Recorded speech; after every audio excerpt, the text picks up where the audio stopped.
안녕하세요. 사랑하는 성도님, 영혼의 샘물 은혜의 자리에 오심을 축복합니다. 소망의 주님이 우리와 함께 하십니다. 우리와 함께 하시는 주님을 찬양합니다. 기도합시다. 생명과 역사의 주인이신 하나님, 저희들은 오직 하나님의 은혜와 인도하심 속에 소망이 있고 기쁨이 있고 생명이 있음을 믿습니다. 오늘도 주님의 은혜를 사모하며 또한 주님의 말씀을 사모하며 주님 앞에 섭니다. 오늘도 주님 주시는 말씀, 저희들의 마음이 열려지고 눈이 열려지고 귀가 열려져서 잘 깨닫고 또한 주시는 그 말씀 통하여서 우리의 삶이 든든하게 믿음 위에 세워질 수 있도록 함께하여 주시옵소서. 주님의 은혜와 또한 경고의 말씀 앞에 우리 자신을 온전히 내려놓을 수 있도록 성령님 함께하여 주시옵소서. 예수님 이름으로 기도합니다. 아멘. 오늘 말씀은 열왕기하 25장 8절에서 30절입니다.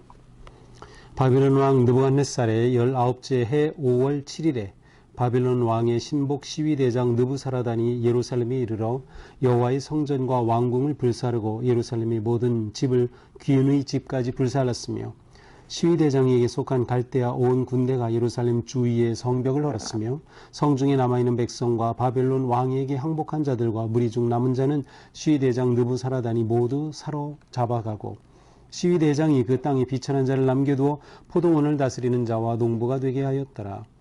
갈대아 사람이 또 여호와의 성전의 두 놋기둥과 받침들과 여호와의 성전의 놋바다를 깨뜨려 그 놋을 바벨론으로 가져가고 또 가마들과 부삽들과 부집개들과 숟가락들과 섬길 때 쓰는 모든 놋그릇을 다 가져갔으며 시위대장이 또 불 옮기는 그릇들과 주발들 곧 금으로 만든 것이나 은으로 만든 것이나 모두 가져갔으며 또 솔로몬이 여호와의 성전을 위하여 만든 두 기둥과 한 바다와 받침들을 가져갔는데 이 모든 기구의 놋 무게를 헤아릴 수 없었으니 그 한 기둥은 높이가 18규빗이요 그 꼭대기에 놋머리가 있어 높이가 3규빗이요 그 머리에 둘린 그물과 석류가 다 놋이라.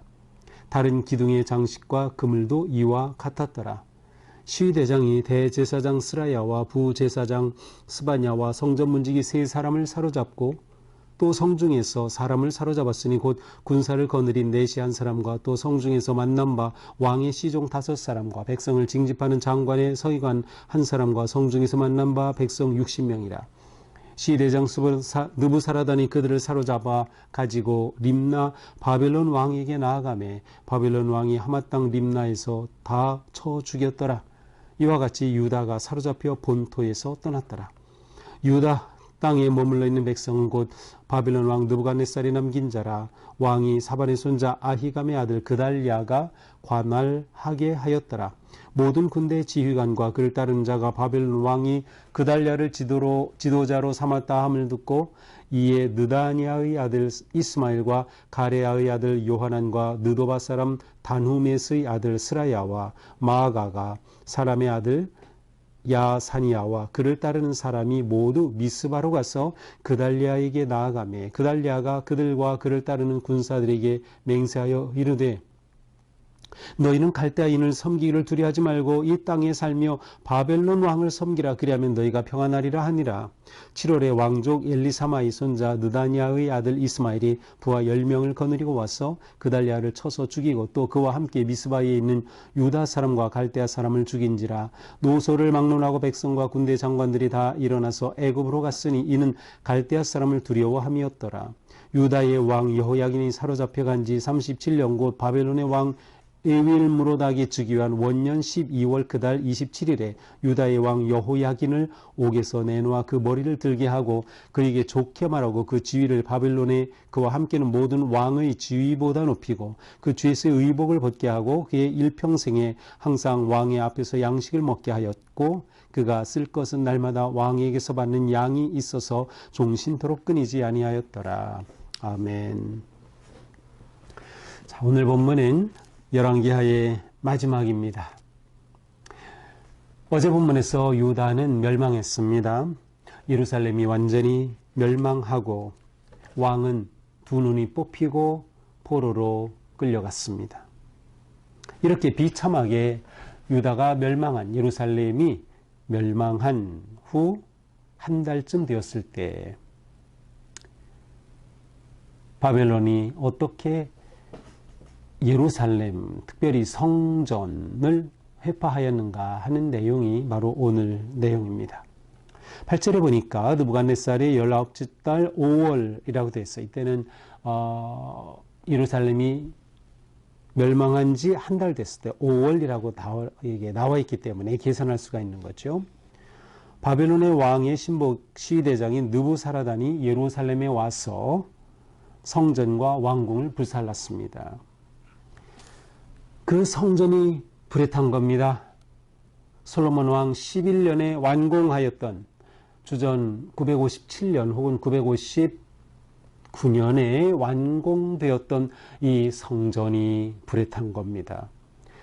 370년 동안 이스라엘 백성들의 믿음의 중심, 예배의 중심지였던 이 성전이 불타고 만 것이죠.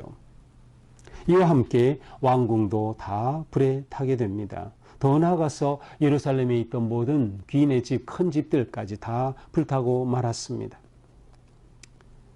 이렇게 남유다는 930년 르호보암으로 시작되어 바로 586년 마지막 시드기야로 끝나게 된 것이죠. 더 나아가서 예루살렘의 성벽까지 헐었습니다. 성벽을 한다는 것은 바벨론이 너희들을 내가 완전히 점령했다, 너희들은 속국이다 라는 것일 뿐만 아니라 그들을 안전하게 보호하던 성벽이 무너짐으로 유다 백성들이 처한 그런 비참한 상황을 말하기도 합니다. 자, 백성들에게는 어떤 일이 일어났을까요? 세 부류로 나눠집니다. 지도자들과 왕족들, 또 신하들, 괜찮은 소위 귀족들은 모두 포로로 잡혀갔습니다. 포로로 잡혀간 사람들. 반면에 그대로 남겨둔 사람들이 있어요. 12절에 보니까 그 땅에 비천한 자를 남겨두었다. 남겨둔 자들 왜 남겨뒀을까요? 농사짓게 하려고, 그 땅을 일구게 하려고. 그래서 포도원을 다스리는 자와 농부가 되게 하였다. 남겨둔 자. 자, 세 번째 부류는 완전히 처형을 당한 자들입니다. 21절에 보면 다 나오죠. 바벨론 왕이 하마 땅 림나에서 다 쳐 죽였더라. 이처럼 유다 백성들은 비참하게 뿔뿔이 흩어지고 포로로 잡혀가고 처형되는 운명을 맞이합니다. 더 나아가서 이 바벨론은 성전을 완전히 회파하죠.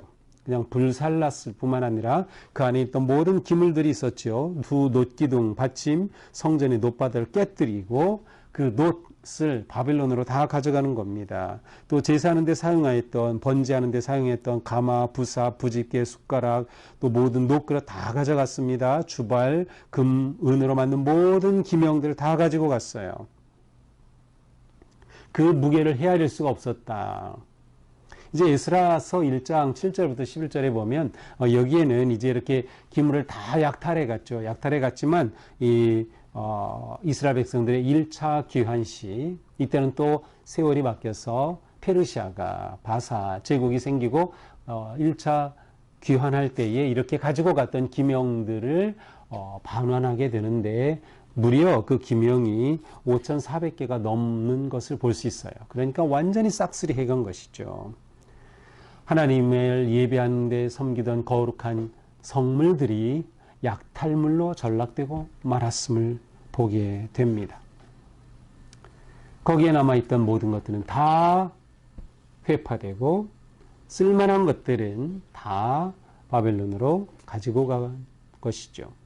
자, 18절부터는 예루살렘에 있던 백성들, 남아있던 백성들 가운데 발견된 자들이 있었어요. 대제사장 스라야, 부제사장 스바냐, 또 성전 문지기 레위인들이죠. 그런 세 사람, 그 5명이 또 거기에서 발견이 됐어요. 또 성중에 있는 사람들을 사로잡았어요. 군사를 거느리던 그러한 지도자였던 넷이 한 사람, 또 왕의 시종이었던 5사람, 백성을 징집하는 장관의 서기관 한 사람, 또 성중에서 60명의 사람들을 만나죠. 이들을 다 사로잡아가서 데리고 림나로 가죠. 림나는 바로 북쪽 다메섹에 있는 그러한 아주 요충지이고, 이 림나를 거점으로 두고 지휘를 하던 그러한 곳이에요. 이 유다를 공격할 때 바로 이곳으로 가서 이들을 다 쳐 죽였습니다.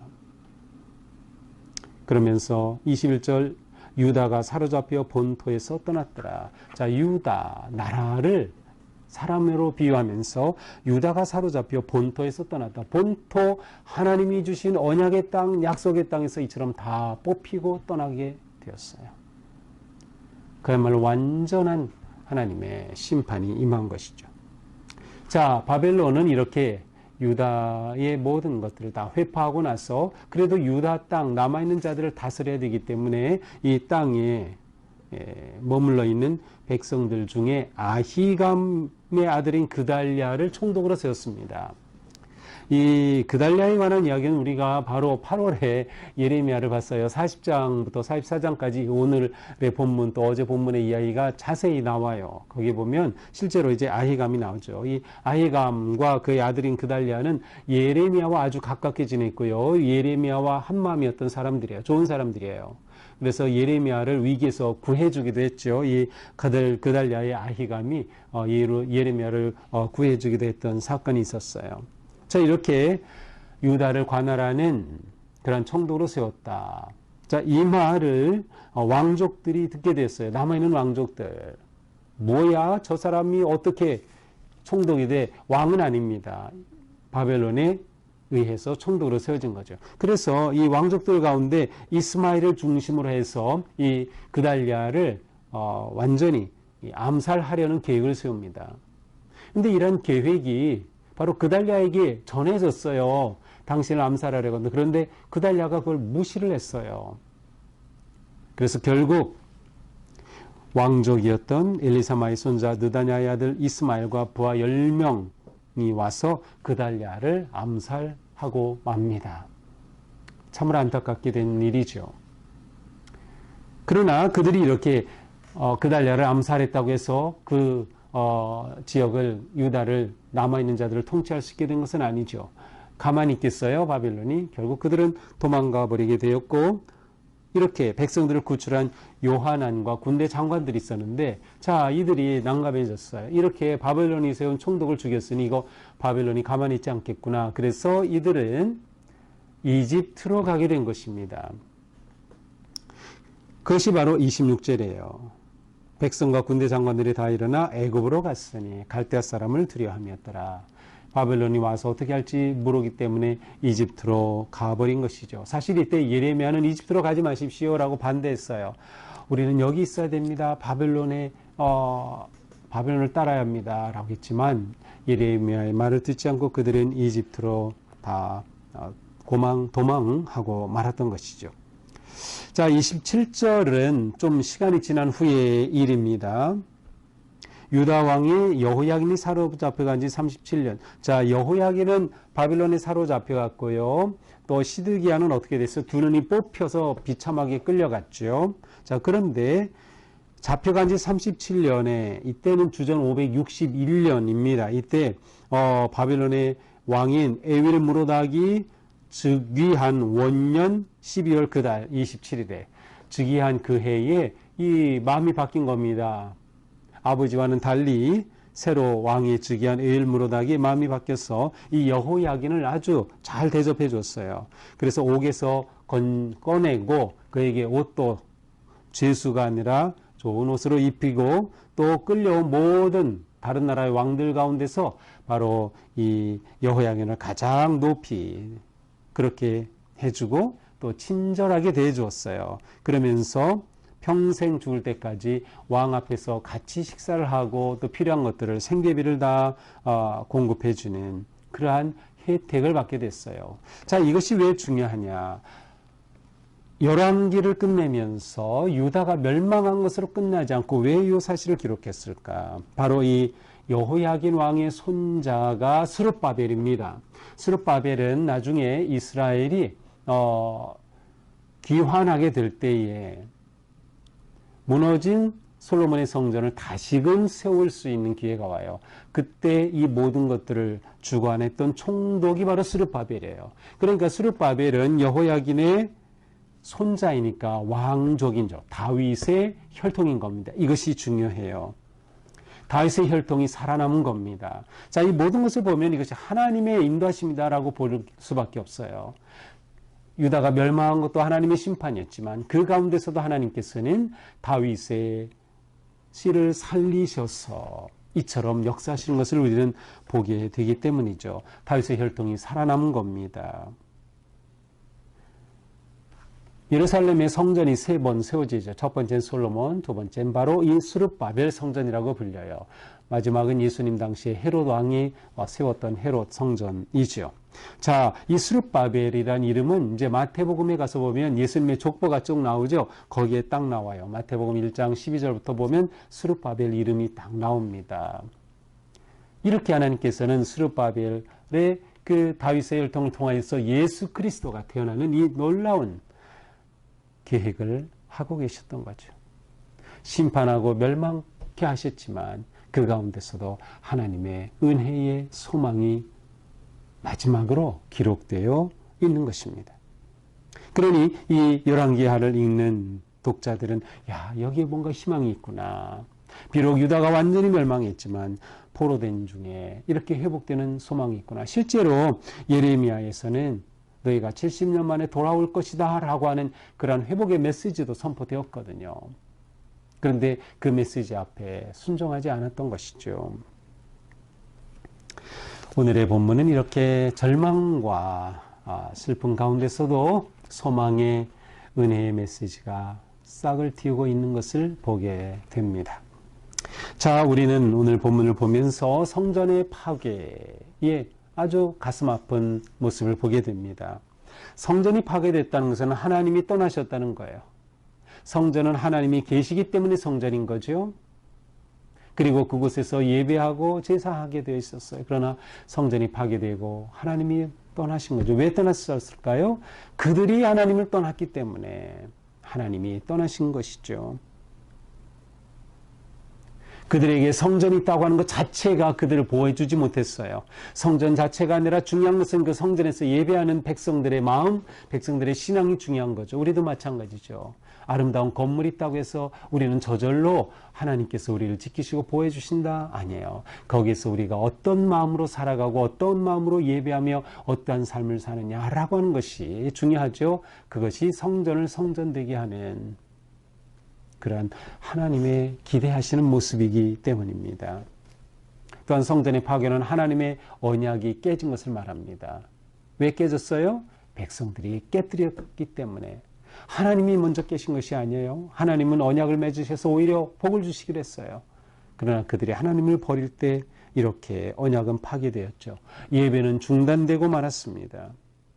하나님이 예고하신 경고하신 그대로 성취되었던 것이죠.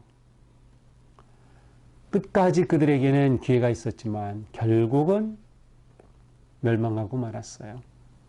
하나님은 끝까지 우리를 기다리시죠. 하지만 영원하지는 않다. 우리는 얼른 주님께로 돌아오고 회복되어야 한다라는 것이죠. 하나님의 은혜와 인내에도 불구하고 돌이키지 않는 한 희망은 없는 것이에요. 그래서 우리는 끊임없이 주님 앞으로 돌아오고 돌이키고 회복해야 하는 것이죠. 그래서 우리는 매일매일 하나님의 뜻을 구하고 하나님의 마음을 구하며 하나님 앞에 서는 것이에요. 이것이 우리가 말씀을 읽고 또 묵상하고 나누는 중요한 목적입니다. 그러니 오늘도 우리는 주님의 이 말씀을 생각하면서 그렇구나. 내가 신약에서는 내가 하나님의 성전이죠. 내가 하나님의 성전이라면 내가 하나님의 성전으로서 정말 거룩한 마음, 거룩한 영혼, 거룩한 삶으로 하나님의 뜻을 따르고 순종하고 믿음으로 나아갈 때 하나님이 거하시는 복된 성전이다. 그러나 하나님이 떠나시면 우리는 아무것도 아니다. 하나님이 계시지 않는다면 우리는 그야말로 완전히 패망한 유다와 같은 꼴이 되고 마는 것이죠. 자, 하지만 여전히 하나님께서는 희망의 씨앗을 주셨어요. 이 절망, 패망, 멸망에도 불구하고 하나님께서는 다윗의 씨를 살리셔서 놀랍게도 희망의 싹을 틔우고 계심을 우리는 보게 되는 것이죠. 정말 하나님은 놀라우신 하나님, 하나님의 은혜는 너무도 크고 귀함, 그것을 우리는 보게 됩니다. 오늘도 우리는 하나님의 이 놀라운 아름다운 사랑과 은혜 안에서 언제나 우리의 삶 가운데 절망과 고통과 위기, 아픔 가운데서도 생명과 희망의 싹을 틔워주시는 그 주님의 은혜가 오늘도 우리 가운데 함께 하시기를 축복합니다. 기도합니다. 주님, 유다의 마지막 멸망의 모습, 성전이 회파되고 성벽이 무너지고 백성들이 무너지는 모습들을 보았습니다. 주님, 비록 성전이 그들 가운데 있었지만 하나님 앞에 순종하지 못하고 따르지 못할 때 성전은 아무런 힘도 없었습니다. 성전의 모든 기물도 파괴되었고 폐허가 되고 말았던 그 모습을 보면서 저희들 다시금 경각심을 가지고 하나님께로 돌이키며 언제나 주님께로 나오는 복된 믿음의 삶 살게 하여 주시옵소서. 예수님 이름으로 기도합니다. 아멘. 자, 오늘로 열왕기하가 끝나고요. 내일부터는 예레미야 애가를 보게 됩니다. 예레미야 애가는 바로 이 유다의 멸망 이때에 우리가 8월에 보았던 것처럼 예레미야가 함께 했었죠. 예레미야는 나라의 멸망을 보는 그러한 가슴 아픈 눈물의 예언자였어요. 바로 이 예레미야 애가서를 우리가 내일부터 보게 됩니다. 또 예레미야 애가서를 통해서도 계속 주님의 은혜 가운데 거하는 복된 우리의 삶 되기를 축복합니다. 사랑합니다.